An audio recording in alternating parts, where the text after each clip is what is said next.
do thot kështu dëmtohet njeriu me theks veçantë femra. Por ta din audienca juaj që Islami në tërësi ka ardhur mi mbrojt të drejtat e atyre që më të dopt. Në këtë radhë është femra edhe fëmiu dhe i moshuari.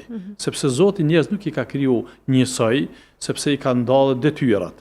Atëherë Islami ka ardhur pikërisht edhe ju e vërejt gjatë diskutimit tim, që në disa herë theksova që dëmtohet femra, edhe ne jemi për me mbrojt të drejtat të gjithëve, po me theks të veçantë atyre që janë të dopt, femra, fëmiu, i mitori ose e mitura e kështu me radhë. Në këtë rast, nga të gjitha ose shmangja nga aspekti ligjor, në radhë parë dëmton femrën.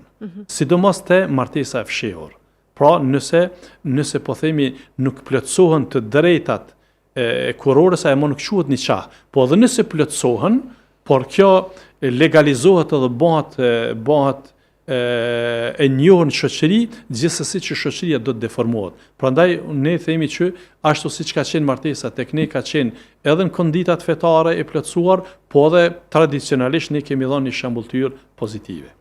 Sa i përket divorcit, në radhë parë do thotë Islami çështjen e divorcit, juristët musliman parimisht ka prej shkollave, sidomos shkolla hanefite është më strikte në këtë aspekt dhe kanë përkrahur edhe shumë shkolla tjera që e konsiderojnë parimisht divorcin të ndaluar, jo një derë të hapur për çdo kënd që të bëhet po themi lojë, që sikur që e shohim të shumë të ri sot që për një qef, për një siç edhe formulojnë të ri, për një kafe që nuk i ka pëlqyer njëri tjetrit e prishin martesën, pra feja islame është strikt në këtë aspekt. Prandaj edhe justifikohen edhe me faktet përgjithshme kuranore ose edhe thënie profetike, është një thënie profetike që në aspektin e zinxhirit e transmetimit nuk është shumë i fuqishëm, por përdoret si argument, ku pejgamberi alayhis salam ka thënë se prej gjërave të lejuara, por shumë të urryera është divorci.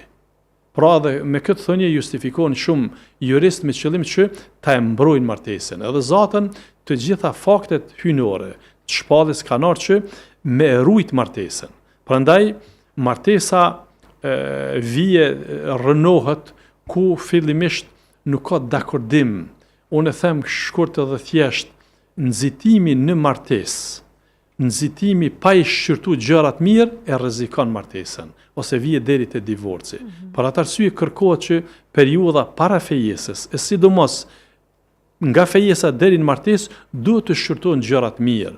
A përshtaten aspektin fetar, a përshtaten aspektin mental, a përshtaten nga aspekti ideor, se gjitha këto janë mozaik të vlerave në martesë. Sidomos në kohën tonë po flasmi, sepse nëse flasim kohën para 30-40 viteve, standardi i jetës tek ne ka qenë ndryshe. Që i bie se ka qenë edhe një lloj standardi unikat, po edhe imponues pak a shumë. Familja ka vendosur për fatin edhe të vajzës edhe djalit, shoqëria ka ekzistuar kësaj. Për atë arsye s'ka pas shumë ndarje. Në kohën që po jetojmë tani, është më islam, domethënë është më afër islamit. Pse vendos për fatin e tij ai ose ajo.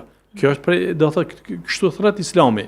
Mirë po, shpesh herë do thotë tek tritë gjenerat e reja prin ose emocionet janë para realitetit.